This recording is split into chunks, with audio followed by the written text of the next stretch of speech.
I'm always intrigued by creative, talented people. No real need to say much about this. Just woo, neat. With that, Total Jason in the 5 Argonaut seconds worth of feels. film and 2 hours worth of work.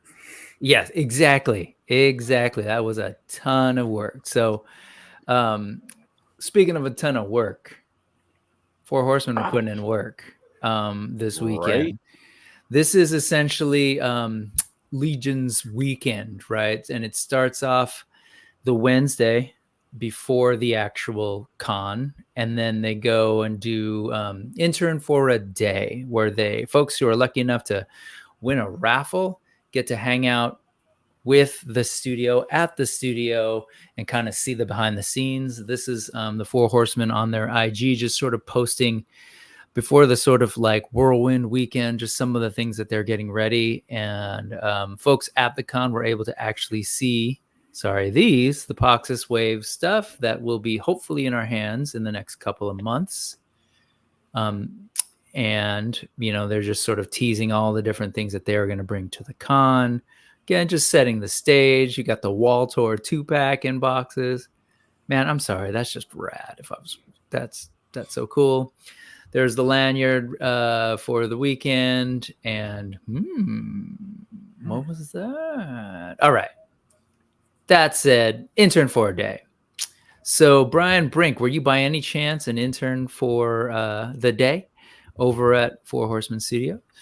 But this was the class that day. All right, we got to figure this out, the four of us, because at some point we got to stop being sad boys and we need to actually try to make it to the con. And maybe, just maybe, we might actually get to be one of these interns. What do you think of what you sort of? I don't know if you're familiar with this process or whatever, but just hear anything, things you're curious about? I've heard people talk about it, but I haven't really looked into it specifically. So Sean and Jesse were talking about this last year, right around this time when we started doing Legion's class, actually, and how Sean went in for the raffle and unfortunately was not picked to do intern for a day. And then there was a trivia night that was done, and Sean actually won through some trivia a pass to be included in intern for a day. So he got to go anyway. And I have to tell you, it is probably one of the coolest things that, if you're a fan, I have ever heard of.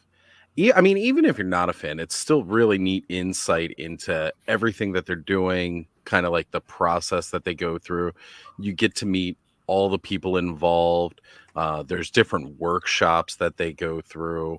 And as you can see, right in that second row back there is our good friend Curtis Ackerman, who's also a co-host of Legion's class as an intern this year. So big shout out and kudos to him for being lucky enough to have been involved in this. And I definitely hope that maybe next year I get to win on this an amazing experience. Let's make a pact. When do they do the sign-up thing for that? I don't remember when it was. Do you happen to know, Oz, or anyone? It was a couple months back. Yeah, it was a couple months back. I don't even think it was as early as summer. I want to say it was in the fall, but I'm not sure. So I don't know. This is the short answer. But you do get a +1. So, let's make a pact that we leave that as an option for any of us. Because I'll tell you right now, my wife ain't interested at all. But actually, that's how Dorklair got to go. He got to be Jared Toybro's +1. So here you got some other folks. You mentioned Curtis here, David Williams. Who else are folks that I recognize? Maybe not a whole lot. There's Walter's son. As Brian has just stated in the chat here, it hasn't come back, but you got Simple Tricks and Nonsense right up in the front row. Cosplayers extraordinaire, known for a lot of their known for a lot of their Masters of the Universe cosplays, but they also do, if you've seen, some pretty epic Legions cosplays this year, which was awesome. Yeah, she was Alithia, right? Yeah. Yes. Yeah. Her whole process into building that armor was something to behold. That's awesome. And does yeah, that make I mean, him? Sorry, does that make him? Who was it? Was it? he was he was a skeleton builder the one day, just a random, okay. skeleton builder. But Was he Red Death? Was he Mask of the Red Yeah, I Death think too? he was. Yes. Yeah. Yes. Very cool. Was he also the alien illustration? Or was that somebody else? That might have been somebody else. I'm not sure. Okay. Anyways, we'll get there. Thanks for that, Brian. Yeah, there's a ton of really just talented folks in the community. And it's fun, man. You get a con and you get to like folks just come out. And so that's going to be kind of the theme. We'll get to we'll zoom through actually the official stuff that, yes, it is true that the other day, what is it, Friday, that Ed and I streamed for like 6 hours. Yeah. And we were just covering what they were doing. They did like a 5-hour show, GCon. So after Intern for a Day on Wednesday, am I getting this messed up? Sorry, on Thursday, Intern for a Day. Friday is GCon, where they essentially unveil the next big wave. And then Saturday and Sunday is Legion's Con proper. So yes, that is true, Fat Red Foo, and hello to you.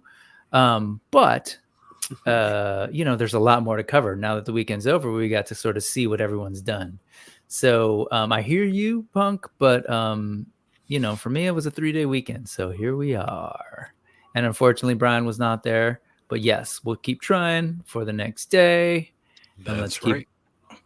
And who else did I miss who's come through? John is here. Good to see you. Skyfall is here. Great to see you. Again, awesome to see you, Lawrence. Thank you for hanging out. Rob Zamora, shouting out Man Bun Kurt, Uncle Curtis, and Kirby. Yeah. She makes for a mighty fine goblin. Yep. And of course, like all I've heard this weekend from people that are there are essentially, man, everybody's so nice. Everybody's so cool. So that's great. That was definitely the impression I got from last year's Legion's Con. That was back when I was just starting to get into this stuff. So I didn't really know all too much about it. And Jesse and Sean were gracious enough to come in and really just kind of inform all of us about what it was like. And that was when they devised that they were going to get me to Legion's Con one way or another this year. Unfortunately, there were outside factors that did not allow that, because I would have been there this weekend. Oops. But instead, I got to hang out with you guys all weekend. And you know what? That was consolation great. prize. Right. We all got to commiserate and celebrate the amazingness that we had to experience from afar.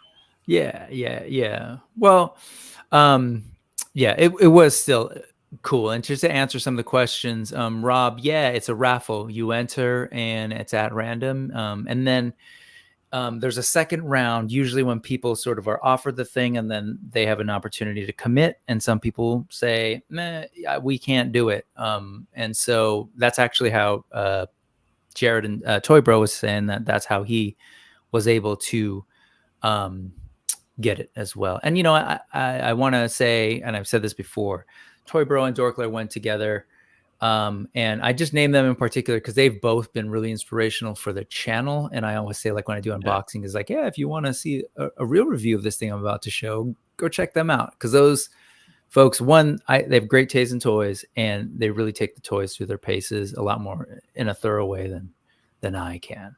And check out Lawrence for all your awesome Hasbro stuff, your NECA stuff. Like, just, you get the idea. That said, what's up, Black Knight? Hella dope. Let me catch anybody else who's joining us. Ted, Brick, I just got your letter. Oh, you're all good. Cool. He got a Brick sticker. Yay. Yep. There you go. Oh, you can't see that, but there it is. If you can see me down here hiding at the bottom. That's what Headaches. I was doing. Headaches 79. Oh, thanks, man. Oh, there you go. There were some cool there were some cool tools this weekend. Cool tools. I think you're a cool tool, Headache. And then let's see who else is here. All right. I think we're good. Oh, no. Man, what's up? Greetings from Just more fun. Chicago. Good to see you. All right. Moving on. So this is Intern for a Day. Let me just show you some of the things. You get a pin. So just some sort of what Oz was taking you through. Here you are with Eric Treadaway doing like a sculpting sample. Can you imagine that? Like, hey, here's like the brain behind a lot of the things that we end up seeing, sort of taking you through the sculpting process. Here's Nate Barch talking to you about artwork and packaging. And man, I'm just like drooling a little about the idea. Right? You can They see there. provide snacks too. Look at that. Look, world-class Oreos, blonde Oreos. No, wait, are those? Yes, those are Girl Scout cookies. Here we've got him showing you cosmic packaging, right? And sort of like how that's all done. And man, that's just really cool. It is.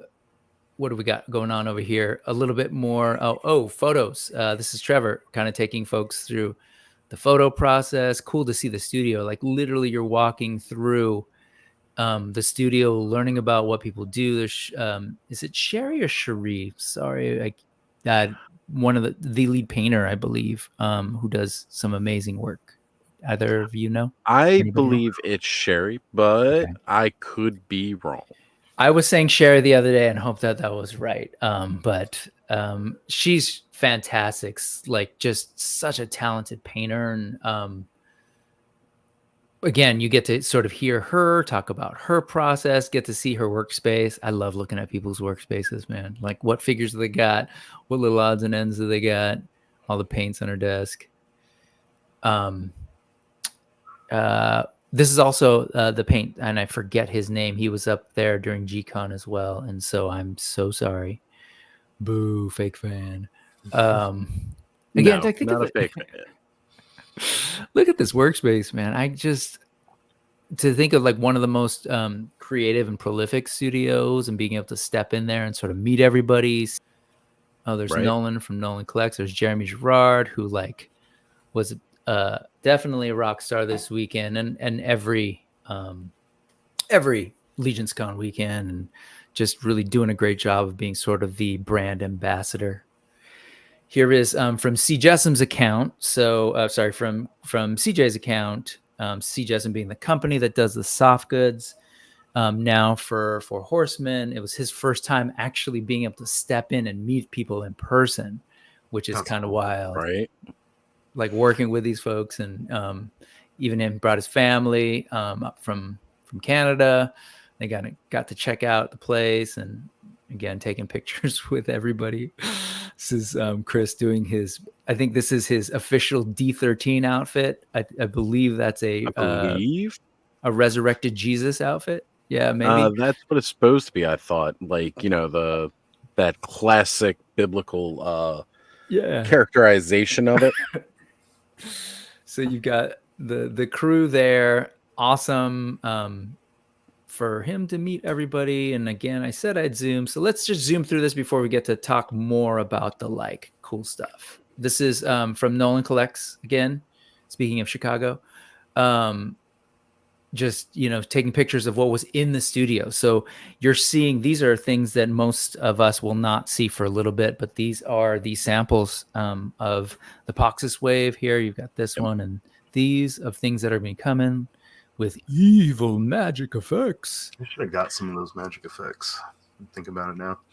You still can. Some are still available.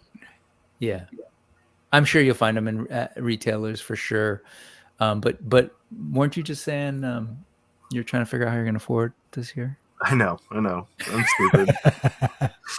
You are not alone in that stupidity, friend. Man, these figures look so good. I've been waiting for Poxus, but this is the life of a Mythic Legions fan, right? You're like, oh my God, we're freaking out about G-Con and all the great things that are going to come in 2025 when right around the corner. Oh man, remember a couple years back when I ordered these, right? Over Right. a year? Because this is like last year, this time it was Necronominus. This is before Necronominus. So yeah, this was before the All-Stars 5 Plus, if I remember correctly.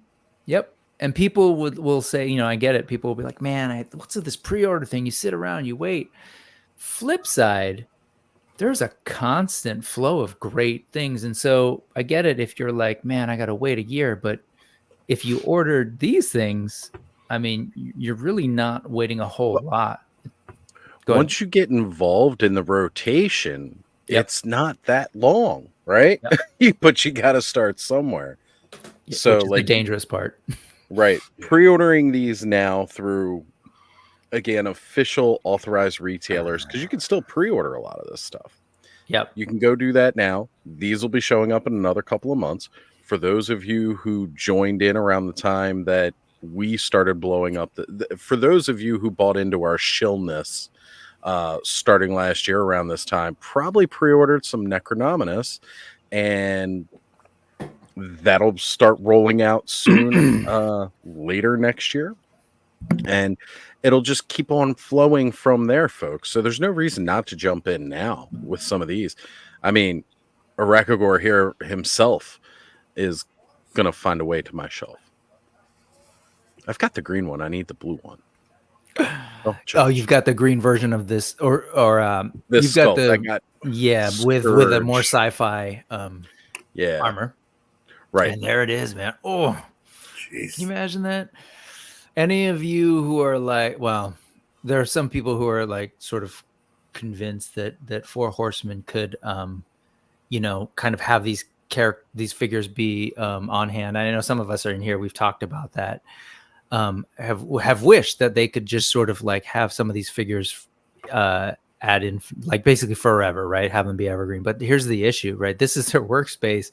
Every time there's a wave, like they just don't have a massive warehouse. And these are not like, if you figure you're doing fulfillment on like figures forever, you've got to have them out of the box and you're sorting orders out. And this way you're sort of like, okay, wave by wave, handling orders out the door. We're done, moving on to the next thing. But well, and they you have know, enough, they have enough retailers to handle totally the longevity of it, right? Right. And whether they have point it now, the retailer has it, it's going to sell out. So right. You know, I do think there are some characters that probably should stick around, like the horsemen and their horses, the faction leaders. Like, I think it'd be smart to always have those guys kind of in a rotation of production. Yes, and they kind of do in a way, right? Like we're seeing coming up now, we're seeing Scapular version 2. We're seeing Atlas version 2. So one of those things that I do like about this is we are getting re-releases of some of these faction leaders, and I'm sure we're going to see version 2 of other characters like that as time goes on. So, you know, it's never one of those things where we're going to run out. Now, other characters, I think, definitely need to be kind of as limited as they are. As much as I like the Motu homages, I think they need to make sure that those are that limited kind of release that they do with those.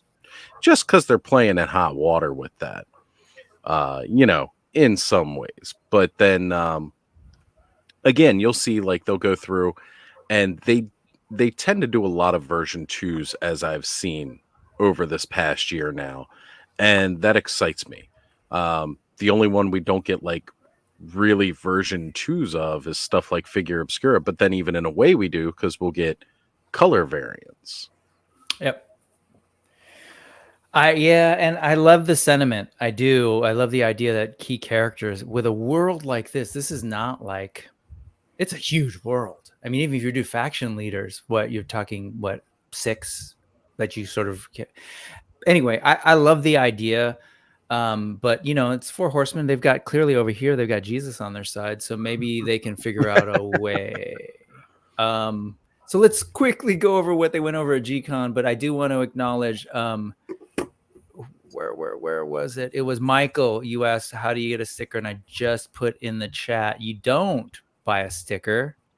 Just email me at that email address and I got you, just for watching and for being supportive, man. I'm super early in this and I'm just super happy that people are really, really like taking the time to hang out and check out what's going on. So of course, that's what I've been trying to tell folks. I just need your address. So please, Lawrence doesn't deserve a sticker.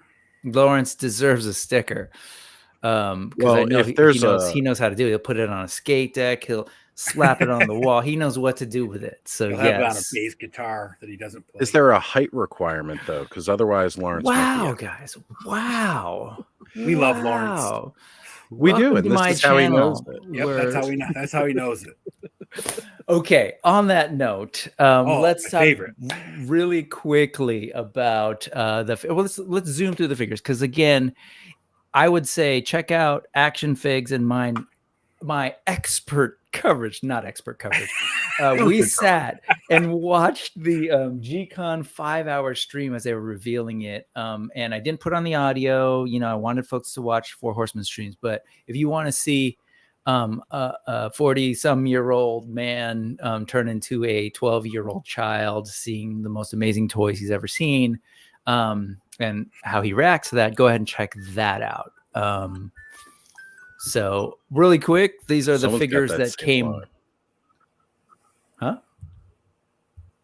Well, I'm just gonna Just go hearing through a it. very Sorry. familiar alarm. I thought thought my clock went Yeah, off. my alarm just went off. I forgot I had said it the other night. Take your meds, kids. Okay, so here are just this is what was it? Broader. I love it. It's like Broader of Bjorngar. You can read through stuff, and then you can see the alternate heads with the alternate colored beard, the amazing, in my opinion, pauldrons with that sort of like thatched or whatever's going on with that thing. Very cool. That's the first of the new wave of figures. Again, these are the Rising Suns wave that is now up for pre-sale at Store Horseman and will be available direct from the Four Horsemen up until January something. 14th. And we'll get to that at the end. January 14th. And just showing you the second figure. This was Manisha, right? Yeah, Manisha Yes. Cinderhorn, with cool 2 alt heads that you'll see here that you won't see in some of the pictures that we saw earlier, because apparently they just sent this thing to this paint master, this prototype figure, to Trevor to take pictures of on Monday. So talk about like down to the wire, because by Thursday they were revealing this stuff. Here is the 2-pack of the dwarves. Go ahead. You have something? I was gonna say he always seems to get the stuff like right before they're about to announce it, without much time at all to really be able to do a whole lot. So the fact that what he gets, and mind you, most of the time it's samples and it can't be posed as well as the actual articulated figures can be. The fact that he gets such epic pictures done with them. Hell yes. Because again, you're scared you're gonna break it. You can only pose them up so much, and like for these are no problem, right? Well, this less so, but this is like let's make them stand. Let's do some turnarounds, and then you've got to start switching out parts, which I know can be, which I assume can be nerve-wracking, and I know only because he said it several times. He being Trevor from the studio. I love this. I don't know that I noticed this, Ed. I was probably distracted, but that is straight up Tolkien. Sorry. That was the first picture we saw, Brick. Remember? Then we were wondering if the cloak actually came with it, because they didn't show any other pictures of it. But then we saw it sitting on the table. I honestly don't remember. I remember seeing it on the table and seeing it like it stand on its own. So I was afraid, because it was so tiny, that it was going to be some McFarlane plastic. And I don't know why I thought that, but that's it, right? You were saying that it looked like McFarlane, just a rubbery cape, because it was like tiny in the little corner. But this is fantastic. Again, soft goods from CJSM. I don't know why I doubted them. I'm like, why would they go back to that? And these are all the parts from the awesome 2-pack. First woman dwarf that we are getting. She looks awesome. I love the face on this. And again, you can watch that coverage from Friday, because I was going goo goo gaga over these figures. I should wait. What was their name? I didn't even catch that. Sorry, they are named, are they not? Yeah. Yes, both the male and the female have names, but they're not listed here. Am I missing? They may be, and I I'm could have sworn I sorry. saw it somewhere. There it is. Chris There it is, bottom, Snapbeard, yep. Chris Snapbeard, and Dagna Stormforger. Oh, because there you then it names. So are these others? I didn't know these others. Yeah, whatever. Yes, I'll take. Yeah, what Oz said, and then over here we've got I Dis thought that was their Patar. names. Maybe I Which misread it wrong. Patar? Which Patar? Dis Dis Patar. Patar. Yeah, this. Whew. So again, one of the more like creature-y things, and at first I was kind of like, "Wait, what's going on?" And had to process this to kind of see. Oh, okay, it's got these kind of like new creature hands, and these arms that look kind of like Sphexian little hands, which I assumed. Not totally sure if they were. Feet are cool. Definitely, I've heard you talk about it last night, Oz, too, kind of more of an Eastern, maybe Persian influence on the art direction. This whole back piece, they were talking about how when Ed and I were looking at this, we were like, oh, my initial thought was this is Imbira Jimjira, I think, from the tale from Cosmic. And Eric Treadaway was like, yeah, that was originally the plan. And then there was an issue with how something got changed at the factory. And when they changed it, they hadn't remembered that they were planning on reusing that part. So this piece actually on the back is completely new. I just kind of realized that was a back piece that the arms attached to. So if you wanted to, you could give the scorpion tail and the other arms to someone else. That's cool. I didn't notice that before. For some reason, I was thinking it was like part of them. Oh, yeah, it probably connects right into that little rectangular back thing, and then you got the pauldrons there. I love that the pauldrons are, like we said, we'd zoom through, but very crustacean kind of thing, or insect-like.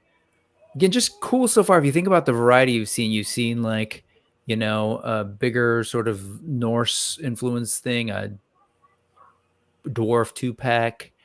You've getting this creature. And I loved how that sort of rolled out that day, just sort of seeing all these different characters, cool little torch, accessories. These things are stocked. And again, everything I've shown you so far were the $37 basic price point. Then you've got the weapons pack. Ed and I were kind of like stuck. We were both saying like, no, they don't really do weapons pack. And we were totally wrong. Because I look back at it, Ed, and it's like, no, they actually have been doing weapons packs for a while. I just didn't catch it. But they're doing some cool things with like this new shield with a sort of removable centerpiece that you can replace with different emblems. The modularity is on point.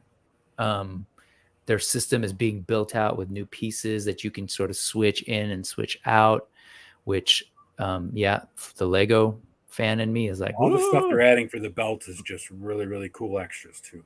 Yep. Yeah, like these little pieces that you add on. Yeah. What you got, Oz? So it was really bugging me about the Dwarven 2-pack because, again, I thought they were named and those were the ones in there. But now that I'm going back and rereading the information about the Dwarven 2-pack, so it's basically an entire clan of dwarves. And with the 2-pack, they expect you to use the different heads and armor pieces to make army build dwarves and make different kinds out of what they have available and previous. So the ones there are just randomly named, random dwarf names. And there you go. Yep. Thank you for that, Kirby and us, for clarifying. We wouldn't be a respectable news show unless we got the information 100%. All right. Well, I'm going to name them Flit Fireforge because I love that name. And the idea that continuing the tradition of the Legion Builder in the line, very cool.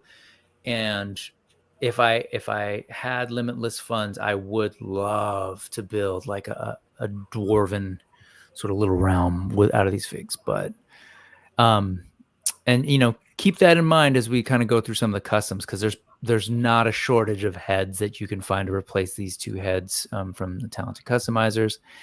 I like to call this guy Billy Bob Thornton Dwarf,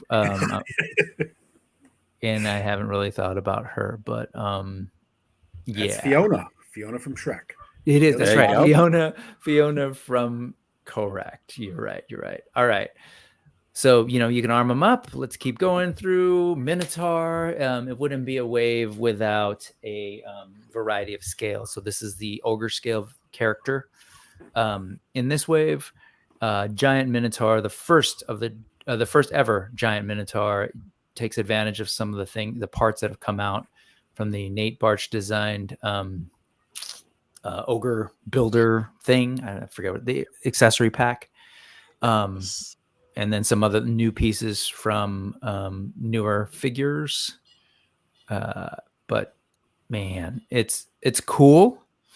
I've often remarked how I've just somehow ended up having way too many ogre scale things, and it's kind of becoming a little comical. Like before it was like spice of life variety, and now it's like I've said before, it feels like it's a whole other figure line, right? Of just like giant figures. So if I do go all in, I may have a Minotaur figure for sale. So then I'll remember that, Brick. Yes, remember that. Then we got into this guy. What is it? The Yoshinai Kari, which is very Oni influenced kind of creature with this more Chinese influenced armor, though. Largely based on this it's basically the parts from Sun Wukong for the most part, right? Yeah. The armor, body stuff with some cool ogreish feet. But overall, a really cool looking figure. I don't know, definitely just adding more variety. They did a good job, though, adding that Asian flair from Wukong and taking it from that realm to like how it blend into mythic realm, right? I mean, absolutely. Yeah, it's great. Yeah, the way that they've done. I was just saying, like, I love the fact that they've jumped on these parts and immediately are putting them right back out there, right? We were all amazed when we were getting our Sun Wukongs just at all the new tooling and everything that was involved with this figure, because they hadn't really done this. So their turnaround speed to immediately start putting figures back in people's hands, knowing that those parts were pretty in demand. Like at first, like I know there was a couple of people who may not have been like, oh yeah, let's go ahead and do this. Yep. Like, or, jumping right in on the bandwagon. But then very quickly, I saw a lot of people like, ooh, I want these parts. And here we go. We have them again. And good on them. Absolutely. Yeah. It's, definitely more of the like sort of gunmetal steel kind of variety versus the more gold, more golden stuff. But still, these parts are fantastic and they look really good on this guy. I love the head. It's weird. Like some of these, I just love the entire figure. And some of these I'm just like, oh, it kills me because I'm like excited over one or two parts. So this one, that's not my favorite one. Yeah, this is not one or two parts. This is like every single thing about nieve, which is fun because it's Spanish for snow. And I'm sure ultimately with its Latin roots probably is snow in multiple languages. But I like your read too, Nev Campbell. That worked too, Ed. So this is your favorite Thanos. ¿Por qué? Why? She's just like looks really good. Usually I don't go for the humanoid figures, but like the detail in her hair, her face sculpt, the eyes, like yeah. You were saying you tend to go more for the creatures often, right? And kind of like this is the first wave where I'm like breaking that. Like I want the dwarves, I want Atlas, I want her, I want the bear. Like the bear is a creature, but like I'm going for more of the humanoid ones this time around. Yep, I'm with you. Don't do. The shield with the arrows is a really awesome accessory. Yeah, super cool. Absolutely. Look at those. You got something, Oz? I was just going to say, it's another great idea that they're incorporating ways to, they realize a lot of us do like kind of dios and displays. And if you really want to make them look like they've been in a battle, this is a great way to put like, more war-torn kind of look to the whole scenario. And it gets me really excited to see what more they're going to be doing. Nolan, not sure which one. Clarify which of these you wanted in red and blue. But speaking of red and blue, I love that, like, the arrow on these things. It's like they're being attacked by both the Bloods and the Crips. And the neutrals, since there's white ones. Right, right. You got the white ones in there too, so you got some neutrals. They're getting attacked by America. I'm pretty sure that's the nihilists, right? Yeah. Everybody in America hates California, so we're just attacking. That's what it is. Yeah. What's going on, folks? Thank you for dropping in, Joe. And yo. All about the villains. Let's see. Ooh. So then we started getting into the 2.0 version figures of yeah, sorry, I don't know, I'm not sure what you're laughing about, but I was laughing at Oz's reaction. He was over there doing cheers when you brought this guy up, like getting up in his chair, getting excited. The skeletons. You weren't you didn't get your fill with the entire Necronominus wave. No, this guy is in particular pretty unique, has some unique parts. Even version 1.0, I really love that head.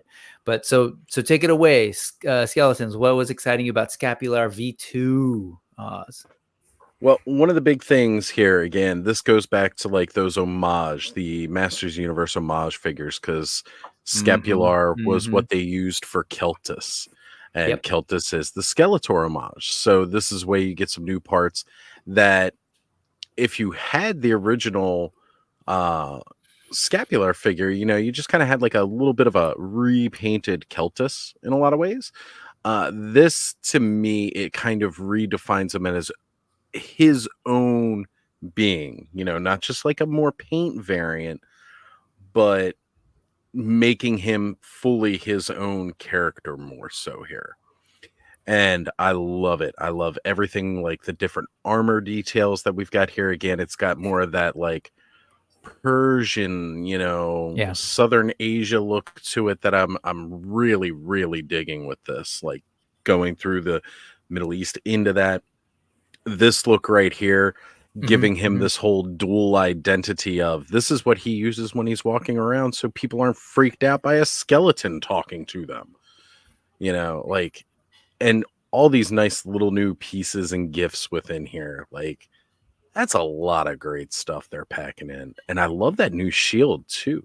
Yeah, that shield is fantastic. Gifts indeed. Yeah, the paint job on that shield, the sort of like the edging of it. They've used this little bamboo container elsewhere. He's got a blowgun. So the pauldrons, look at like given the skeleton personality, right? He's just so into like lavish the way they have ornate things. That skull head with the hood hanging down the side of it, though, is like just perfectly sculpted. I mean, it looks like an actual 100% hanging down the side of the skull. Yep, crazy. Absolutely, it's so good. Look at all the sort of like new cracks and stuff in his skull. And he's got so much like heraldry too, like the little like face underneath his chin, and then on the gauntlet. Like, oh yeah, yeah, it's totally. They're real good about character, right? Character design and development, communicating who this character is by just sort of the way they look. The whole idea that he's a little bit vain, a little bit into the world, a little bit into luxury, and so he, of course, rides a freaking unicorn that has like some of the most beautiful. What was it again? Tack and Bard. That we learned from Lucha Johnny, courtesy of his years of reading bestiary books from Dungeons and Dragons. He's learned a little bit about horses.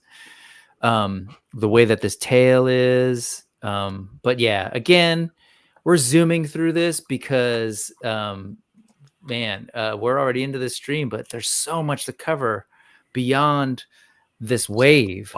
Obviously, this was huge. So again, this was just the beginning. There was the whole intern for a day.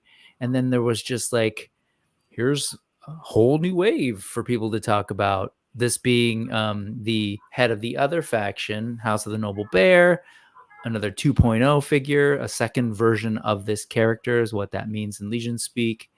Any quick bites at this before I move to the next?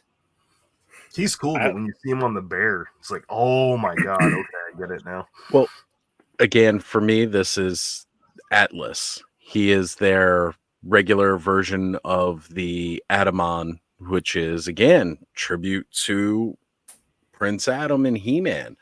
And they just, again, we're getting faction leaders second go around. And they've given them more unique tooling, lots of new stuff. Now you can have your Scapular and Atlas summer collection, and now we're getting the winter collection, because they got to dress up for the different seasons, right? Yeah, you got to be half naked in the snow. But yes, Atlas, not Atticus. That's Atticus Finch. Different type of hero, but yes. And I have to say, I wish I knew about Mythic Legions earlier. I'm into military figures, and the Templars would have been a great addition to my military headcanon. Yeah, stay tuned. There's going to be some figures coming out, some more Templars that are going to be coming out relatively soon that you'll be able to pick up at retailers. There was a question about price. So the first couple of figs that we showed you, besides the 2-pack, are standard figs at $37 on pre-order through the Four Horsemen. Through retailers after January 12th, they'll go up on the authorized retailers, and they'll be about $44, $45. Right. And then right now on pre-order, I was just going to say the deluxe figures like Scapular and Atlas is also a deluxe figure, right? Yes. Those are no, 48. He's 37. Oh, so he's a 37 figure. Yeah, 37. Scapular with all of his soft goods and everything else is $48. Yeah. So Scapular is the only deluxe in the line, right? In this wave. There's the 2-pack. There's him, and then C's. Yeah, I guess so. Yeah, that's true. One's a little more pricey. And then of course he is. Yeah. Which one is a little more pricey, did you say? The ogre scale, the Minotaur. Oh, yes. Ogres are always, more.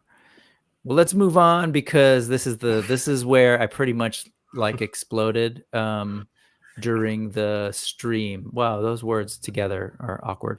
But yeah, we got a bear.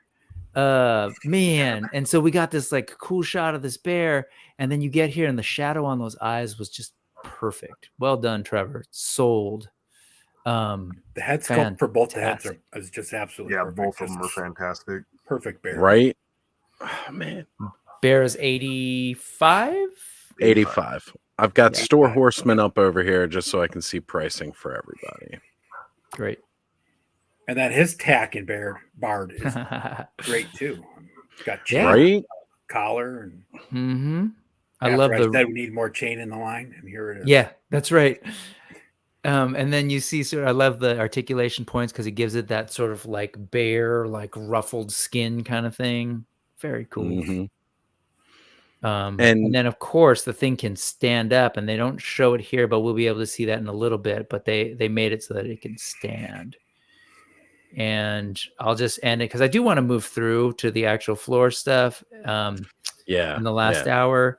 So this is $550 all in for all of these, and of course there's a healthy shipping fee. So heads up, it does say that the all-in price is $40 less than if you were to buy all of these figures piece by piece, and you get a free bonus dwarf head that will be unique to this set, and then they're going to recolor that head and sell them separately later through the retailers. You get special meaning behind the head.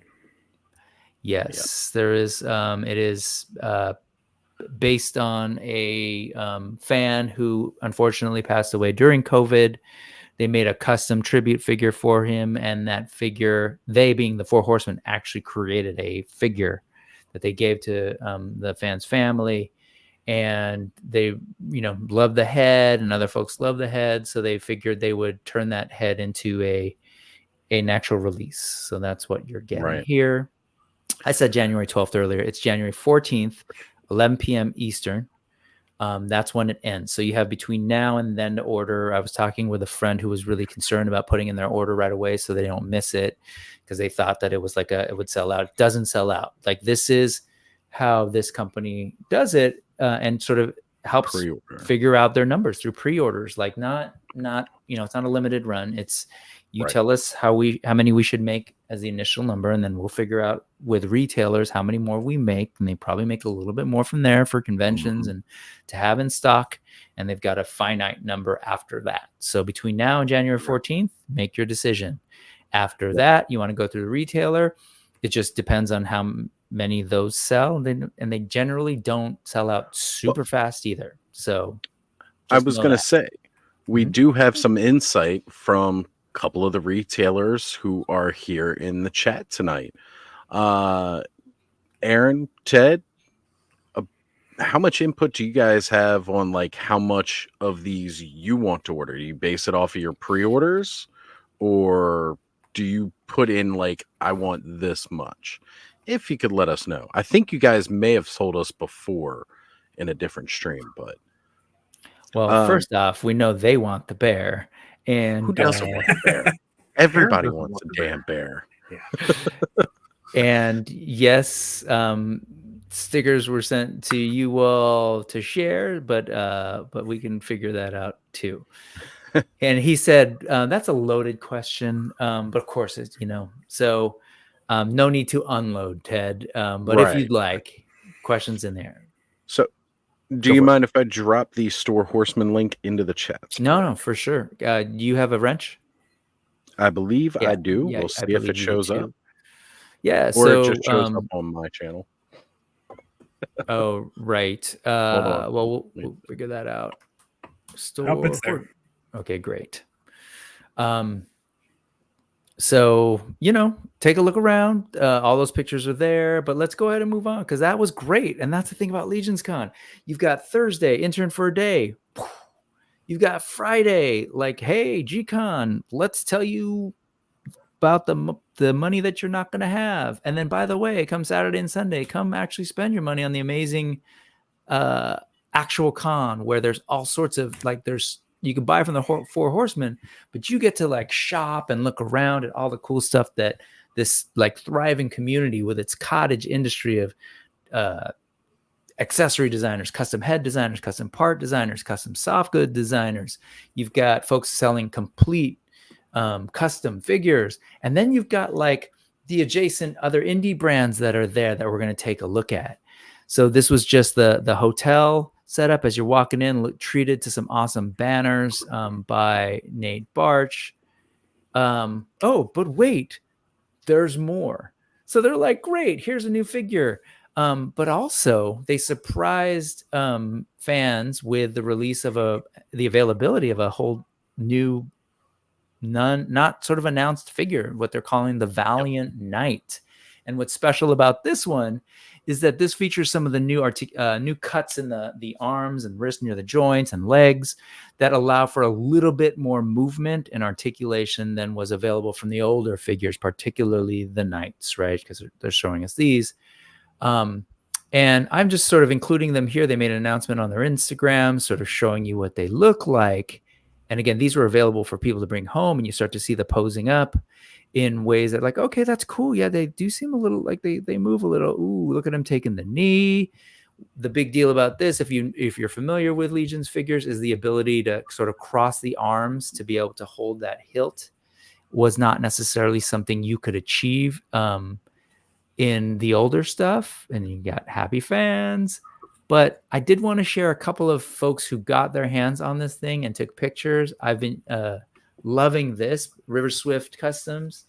Man, like just sitting, having this knight in full armor, chilling there, arms crossed, feet, crisscross, applesauce, yoga style.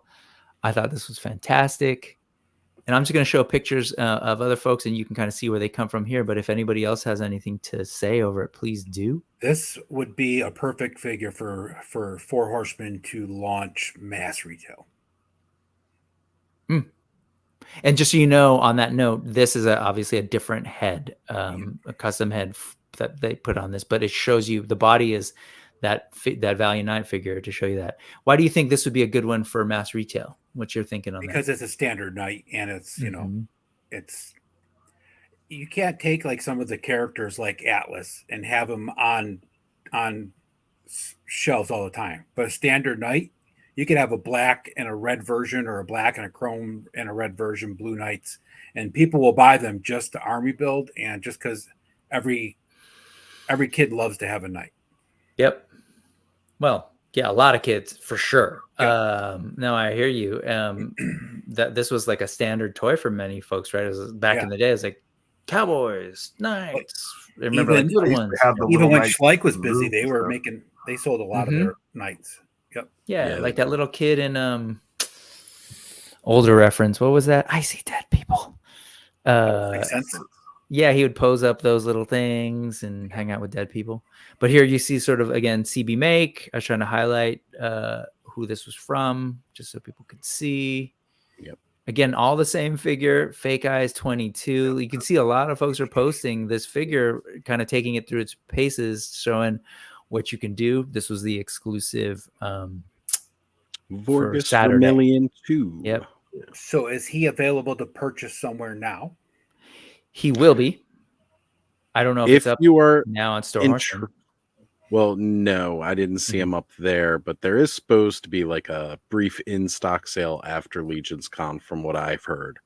But I will say, if you are looking, there are several people that I know who have picked up extra to help the community out. Well, I think he was supposed to go when the reinforcements hits the store too, right? Mm-hmm. Okay. Yeah, they'll do like a retail version that'll be slightly different. Kind of like the Unknown one that they did, where he was missing like some of the pieces that the con exclusive had. I was talking about the Valiant Knight. I thought they were putting Valiant the Knight. reinforcement. Aaron just said that from Helidope just said that it will go up on sale on their site when the reinforcements Wave 2 drop. Yep.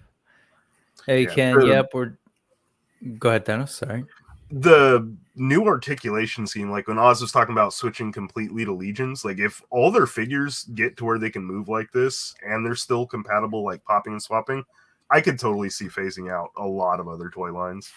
Yeah. This pose right here is incredible. I mean, just awesome. That thing is that's a oh gosh, what is it called? The Inquisitor. That's totally reminds me like I'm waiting for an Inquisitor thing. So hey, let's like we're sitting here chilling away. Let's get some other thoughts about it, because as you mentioned earlier, you were asking about how one decides what you're going to order, etc. From a retailer perspective. Ted, one half of Helidope, is saying that's a loaded question that we showed earlier. And then Black Knight responds with, yes, very loaded. And to unload completely, Adam Highly Articulated jump in and just straight up says, and again, not affiliated with Helidope, to be clear, but this is Adam's perspective, straight up saying 4-H is not kind to retailers. And to be specific, he tries to name, he says, huge minimums. So you're ordering a lot, right? It's not, so we were kind of, I think, Oz, you were kind of asking, like, how do you decide what you're going to order? There are minimums. So in many ways, you're not really deciding. Right. How much you can carry. Yeah. And then, and you don't get to pick and choose. I don't know what that means in terms of maybe particular figures. So maybe you can elaborate. Yeah, you probably buy the wave. That's it. Yeah. Right. And you're buying bulk amounts of the wave, not particular figures that will sell and other ones may not. Right. I don't think it's going to be a problem with this wave at all. I don't think so either. I don't see it happening. And then you've got Black Knight jumping in to clarify from his.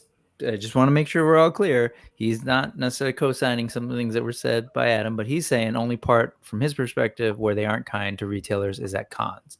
And he's gone on record saying that about how awkward it was at PowerCon, right? When you're trying to unload 4 Horsemen figures, but they're selling it at their con prices, which are cheaper than the retailer prices. Totally get that. They did lower the minimum, starting on the Ox Crew wave for Cosmic Legion, so it's a little bit easier. So good to know. The thing is, though, like it was tough to see some of the retailers like Helidope, right, and that at PowerCon have to compete But the guys that were there that were like vendors that have like the vintage toy stores and stuff, they had some of the Legions for twice, 3 times as much as Mythic had them sitting on their table for, because they've been out for a year or two, right? Yep. Right. Yep. Especially again, there's some older figures that just aren't available anymore. The retailers themselves aren't necessarily going to have them, but like those indie vendors that have picked up stock here and there may still have some of those figures. And sometimes you can find a good deal. Other times they are marked up astronomically, which again kind of bums out for the retailer because they don't necessarily have that figure to sell. Yeah, and sort of on the note of, again, from a retailer perspective, Ted names like, hey, it's actually, from their perspective, 4-H is one of their favorites to deal with, primarily because they provide us more value over other companies. If we sell out of 4-H, we can do a lot more for ourselves than with other lines. So there's they get to keep more, essentially, which is nice. And I've heard some things about other brands. And, I mean, that's the challenge, right, of being a retailer. You've got to figure all that and manage all of that, but that's nice to hear. At least there's that piece, right? Larger margins with that. But back to this figure, highly articulated, Adam, who's been in the Legions game for a while, is just naming like this is absolutely a massive upgrade to the Mythic articulation, which is great because I think that's been one of the largest critiques of these figures from a lot of people. Ed and I kind of talked about this last time, so I'll just quickly say I get the critique. On the other hand, I would also say in terms of sculpt, paint, it's miles above most of the other lines that are out there. So it's a balancing act. It's a trade, it's a trade-off. I like to see that they're making like progress in articulation though, while still keeping them looking amazing. Yeah, absolutely. And real quick, what's up, Briscoe 1234? Thanks for joining. And yes, Ken, we're doing a little bit of that wrap up. We've got Fan again. What's going on? Great to see you. One turntable and a microphone. And okay. So there were a couple of questions, but we're gonna move if that's okay. This was awesome. Right. Again, that was a surprise figure. Let's get, this is a little bit later. I'm going to pause on the endless and let's go here. So speaking highly articulated, who's in the chat? Who, if you didn't catch earlier, he's sitting listening to this while he opens up his toys because he had a nice haul. And actually, I think some of it is in these photos. So he just sent me a ton of photos from the floor, and I do want to highlight, this is that wave that we were looking at. They got to see those figures that were being shown at G-Con in the middle of in the show, right? Sort of on display in this nice Dio, which I think was made by Duarte, but not totally sure. Their Dios and shows is amazing. The ones they had at PowerCon were just mind blowing. I mean, and I believe those were done by Duarte Studios. But there's that bear standing up, man. Like, they do it right. They're like, we're gonna make a bear. It's gonna look great in this position, but we got to give it this position as well and give it those swiping claws, and like that's right. You can tell they take pride in their work, and they're like, we're gonna put out top product that we love, and I appreciate that. And you can kind of all see the figures all posed up next to one another. There's the Minotaur back there for scale. Oops. I'm just going to sort of cycle through this. Feel free to talk through anything that grabs you as I kind of just give you a feast for the eyes via Adam. About that bear standing up on its hind legs too. One of the things I thought was so great was I believe Thanos, you sent the picture of when they showed it off at the table during the reveal, standing next to one of their trolls. And with the stature of the troll, the bear on his hind legs stands just slightly taller than a troll.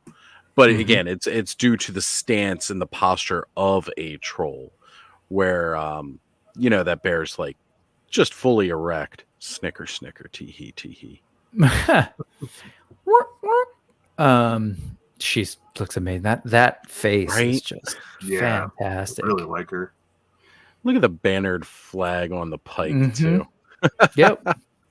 They also showed next to it Cosmics and their display, and I'll kind of cycle through it. These are definitely figures. These are figures that have been around. They didn't have any of the Ox crew in this immediate display, but there was a separate display of those. I'll get back to some of the shots of the Rising Suns wave that again is available right now for pre-order at Store Horseman. There's Manisha. Love that weapon. Just cool stuff. This is the bits from the Necronominus wave. Right. So yeah, just cool for folks at the show to be able to see this stuff in person. Here's the Ox crew that went up for sale a little bit ago. God, I don't know about you guys, but part of me is like I'm thinking about what I've ordered and what's coming. I was like getting that anxiety. Is the Ox crew the one that had the generator and the cooler? It is. Yeah, it's right down there in the middle there. Okay, again, love that. Cooler. It's a cooler. It's space beer. It's definitely a cooler. Yeah, there's the Denny, there's the cooler. Put them together. You got a little what are swamp you gonna cooler. Do? That's right. You sit around and drink. You got a life-sized, 3 life-sized figures, right? So Azirian Spire. This is an ogre orc. There's a better name for it, and I'm blanking. Yeah, he's got an actual name. Hold on, I'll pull him up. You can He's get gigantic. Those are really cool though. Kragnar, he is so just huge. Whew, looking awesome with the lighting effects and everything. I just love that. It's so cool, man, to be able to be there and see this stuff. Here, this was set up. This was Friday night. So again, G-Con was during the day. Vendors couldn't set up till 6 p.m. on Friday for the show the next morning. I want to say this was sent at 10:28 or so p.m. Pacific. No, Eastern time. So they started at 6, at 10 something, and in the text when Adam sent it said, like folks are still setting up. Adam's got quite a few Vorgus there. That's his stuff. I'll zoom past that. So let's talk about some of the stuff that was there. And so Meta Travelers, these are just finished their Kickstarter and are now up for sale on Big Bad Toy Store for pre-order. But this is a brand new line, Meta Travelers Legendary, that's actually sculpted and I guess essentially produced by the Four Horsemen in that they're supporting the production thereof, is what I'm trying to say. I don't know. I don't know who here. Did anybody here go in for some Legendary Meta Travelers?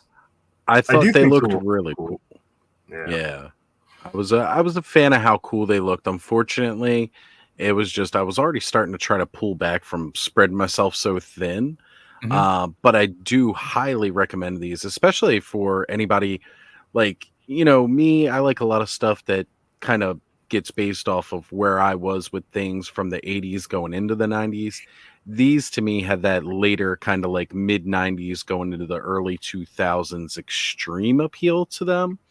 So like if you're a kid from that era, I think these definitely resonate better with that crowd. And they look really neat. And they got pop and swap abilities. So again, we're seeing more of those systems being put into place with multiple lines now, which to me is incredible because I really, really feel that, like honestly, toys need to be shared with people. And, these are great. They really, really look amazing. Yeah, it's cool to see the artwork. What's that?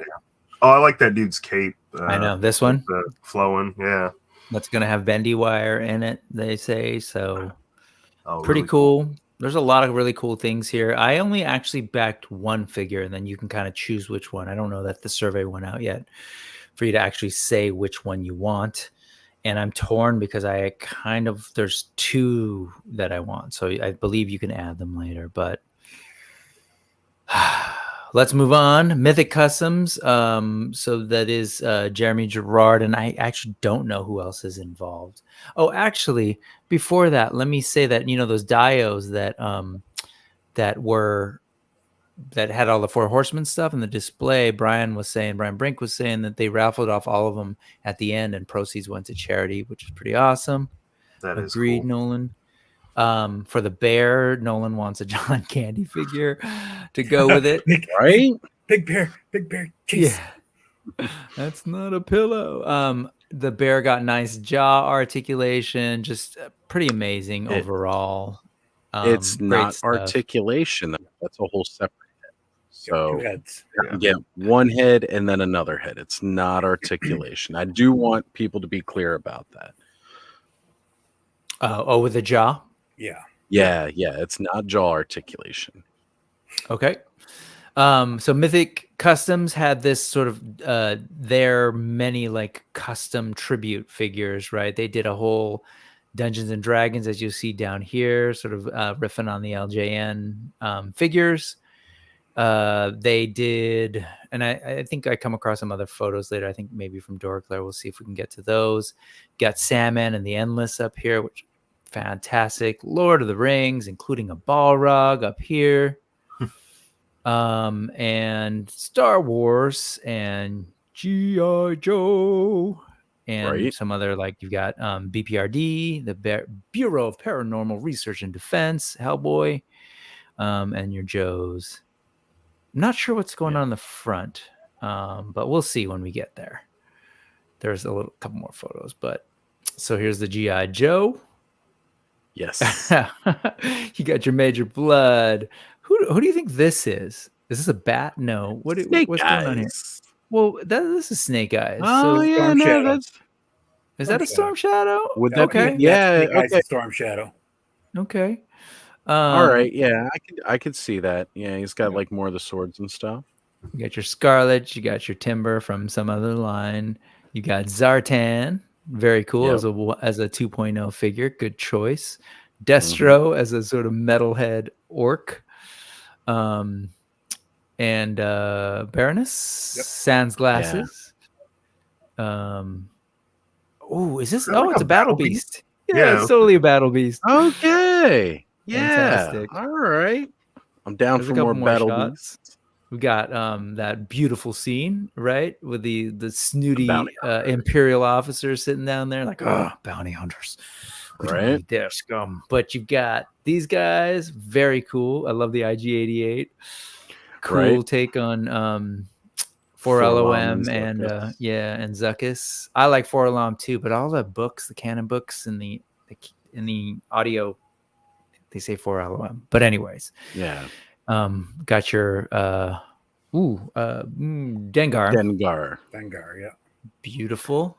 Matter of fact, just before you went live, Skelly was doing his weekly weirdo, and it was all about them bounty hunters.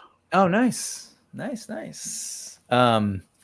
got the Hobbits, you've got the Lord of the Rings. These are some of my favorite customs that he's done recently, just because they're such a cool take, and some of them just a little bit. I love that Hobbit.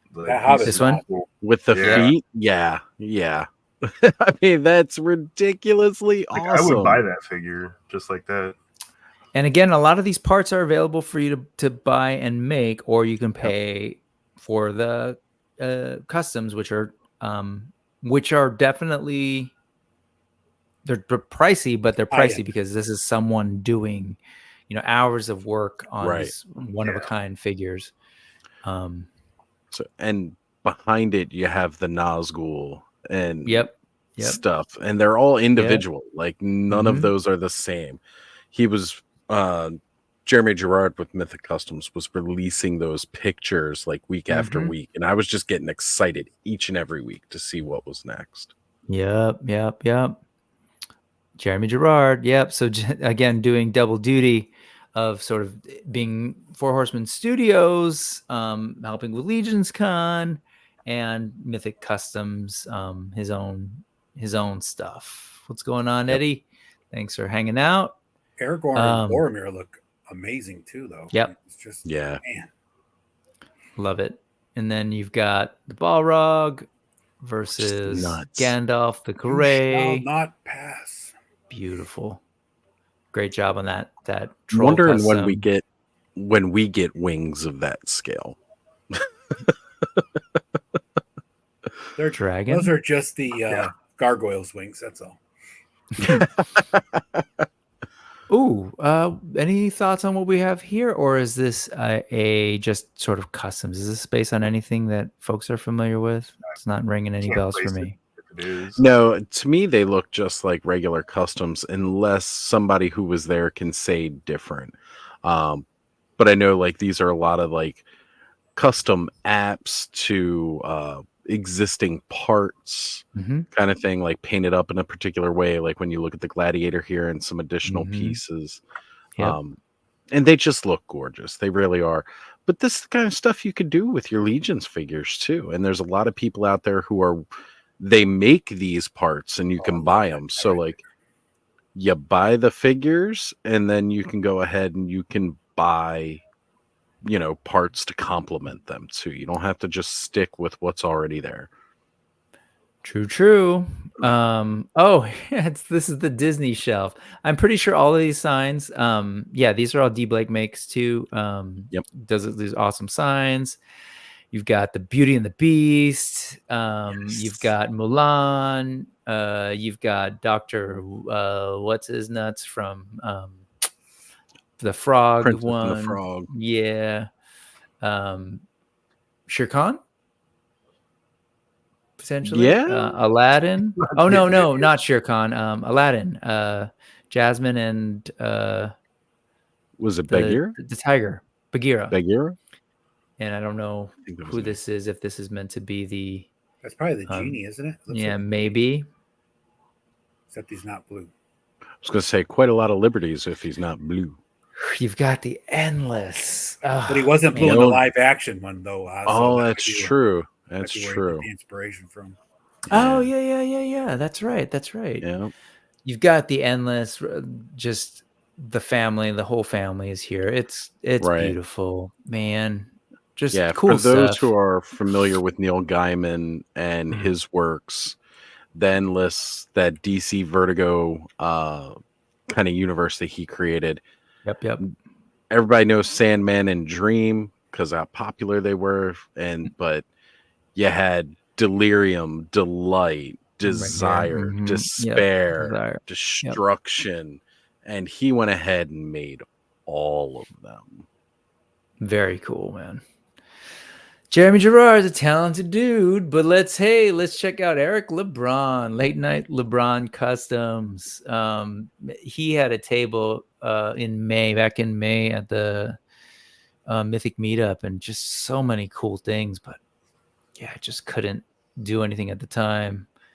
But just such amazing work. The paints on these are definitely, I would argue, like even more. He's got an almost a different approach to even the standard Legion figures. A lot more detailed, a lot more hyper real with some of the shading and highlights that he does.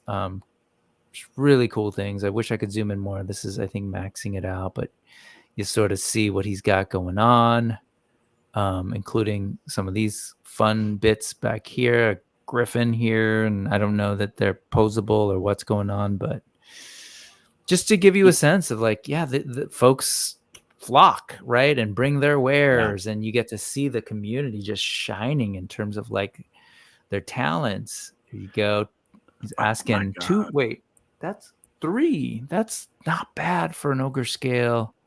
Anyway, see, this is why I'm glad I didn't go, because one, I would have paid for a flight to Jersey. I would have been so tempted to spend ridiculous amounts of money on stuff, and then they announce on the Friday that here's a 550 all in.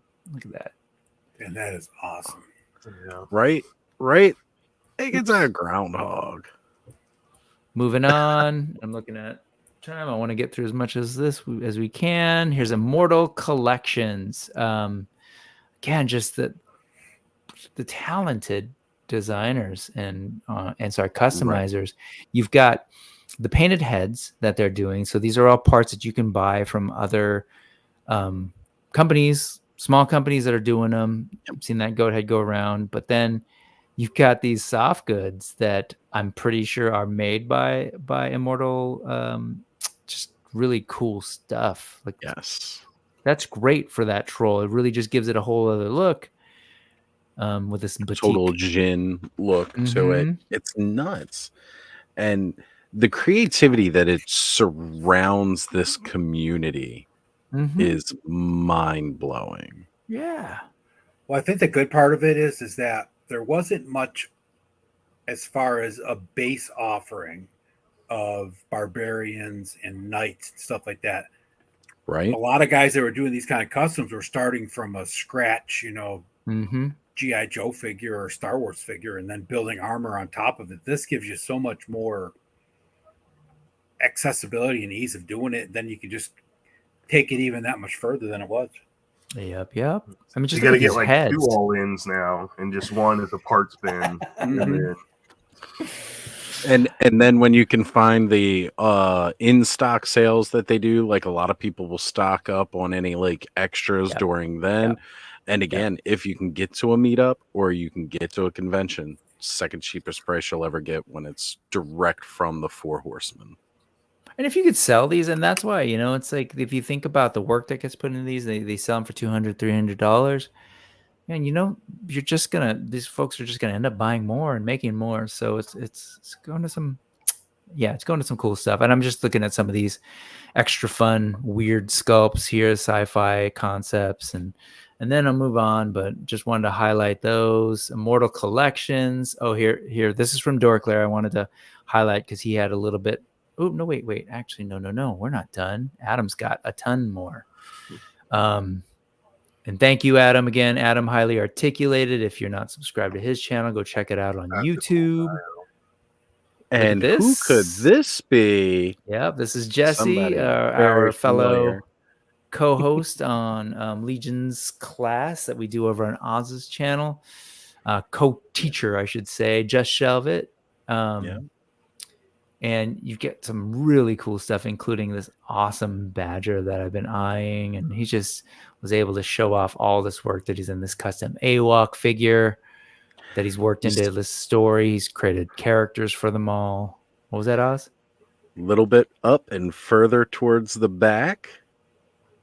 You see Jesse's little mascot for his channel is its own figure. Oh, nice. Right there. I love it. And his fun 3-eyed.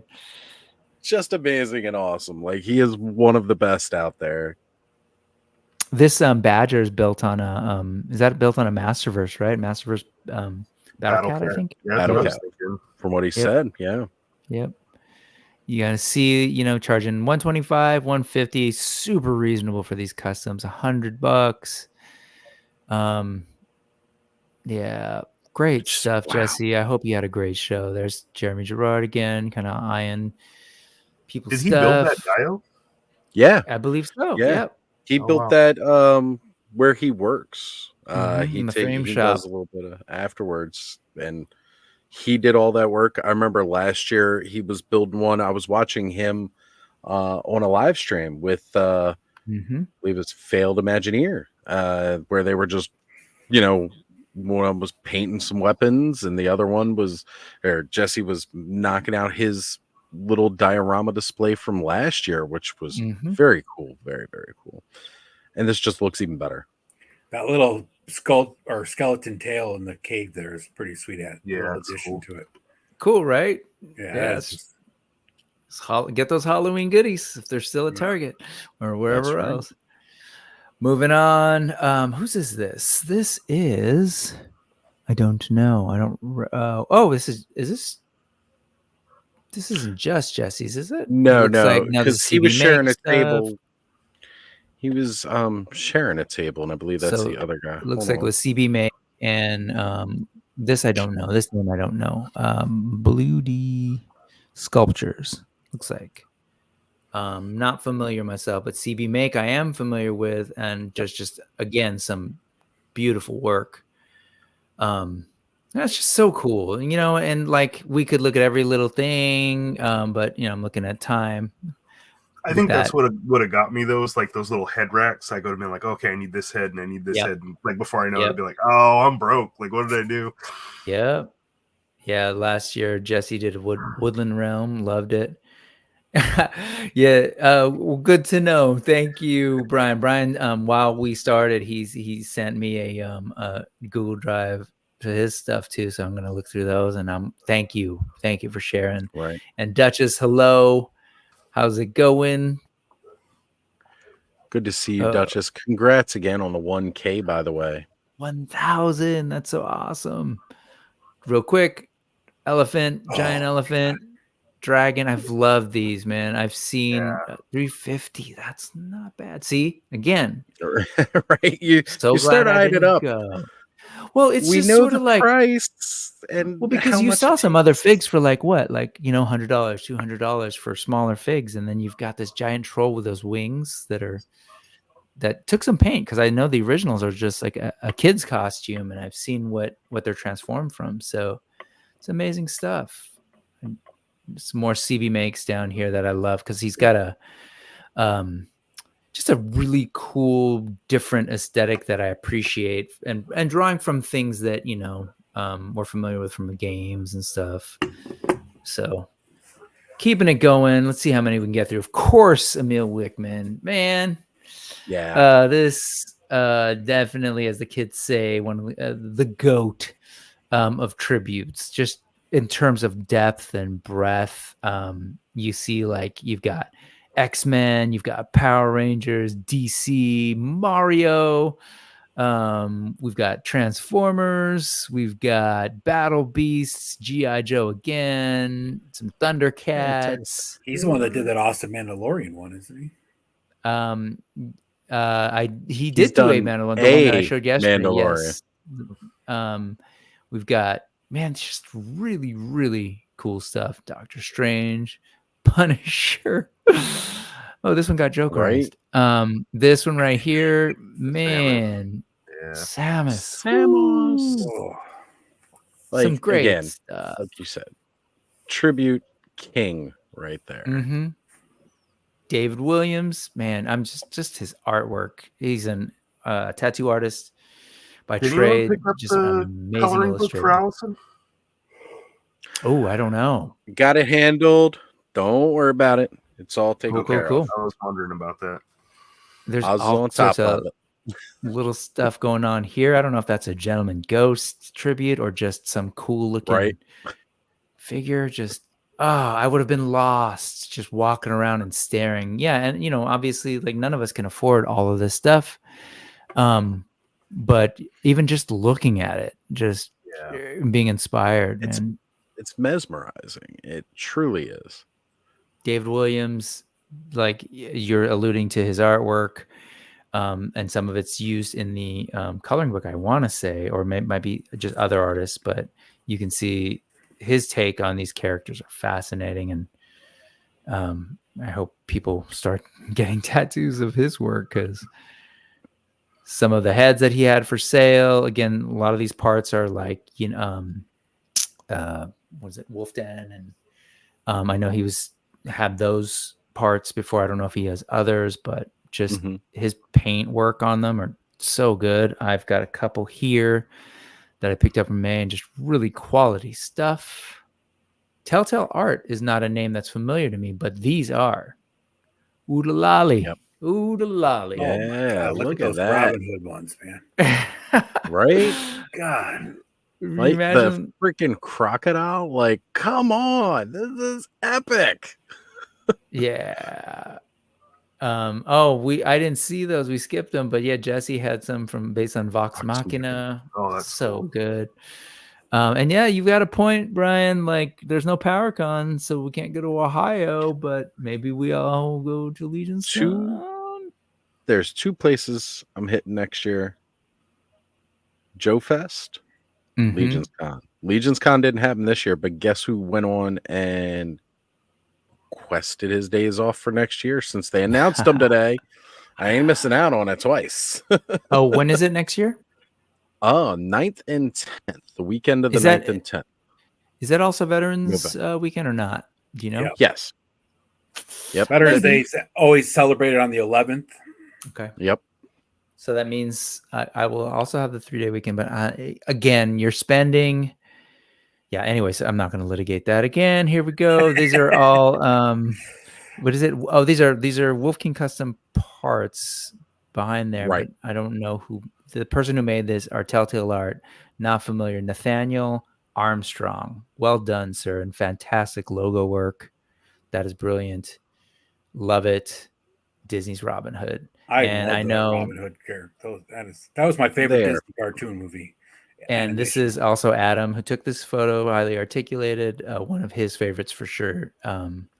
So I know this had a special place for him. Those hippos. This is fantastic, man. This is really well done. Right. Those elephants. I had the vinyl from this movie with the rooster singing all those songs all the time. I listened to that thing so much it didn't work anymore.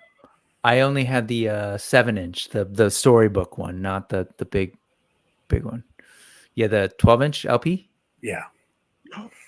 Look at this. So cool. All right, here we go. Hey, Thanos. Legends of Dragonor were there. I know this is a line that you've been writing hard for.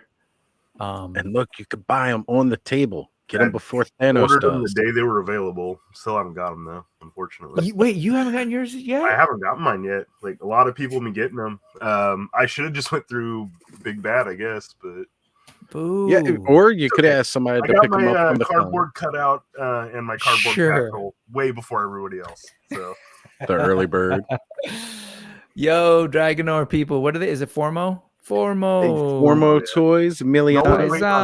Come on. He hasn't got them. Who is it? Nolan. Still waiting on his. And he's been another one that's been on board since day one. Come on, man. Sorry, should get him soon. Yeah, but you will. I hope they acknowledge and sort of hook up the folks who backed so early. Oh, this stuff is so good. This armor right here, well, the bottom part of this and the head, they swap these two parts. But that armor is so good, baby. And their new wave stuff is fantastic. Yeah. Like these those cavemen look great. Like I'd probably get a few of those because they have like 3 different heads. So yeah, the alt heads are really cool. Yeah. Promising line. Just exciting to again these sort of to get back to that ecosystem of Masters of the Universe and the sort of Masters of the Universe adjacent in the similar shape and form like we had as kids. Super cool and just great designs. Who is this? Oh, the Trolls Den. Is this the person who does these troll heads? You see those a lot. Yes. Perry's Custom Corner. So good. These smoking trolls are the best. I love them. You got a Cthulhu troll there. You've got an Oni looking troll. You've got some of these that remind me of the trolls from the old Gnomes books. Oh yeah, that one's awesome. Yeah, an alligator. The alligator ones get me because I've seen not only them but other creators who do these alligator style heads. You can see there on the table a dragon style head and the tails, and it's just the troll figures were already impressive enough just from what the Four Horsemen put out. But again, the community and what they put out for them. You see a toad head. I've seen whale heads. They're nuts. They're absolutely nuts.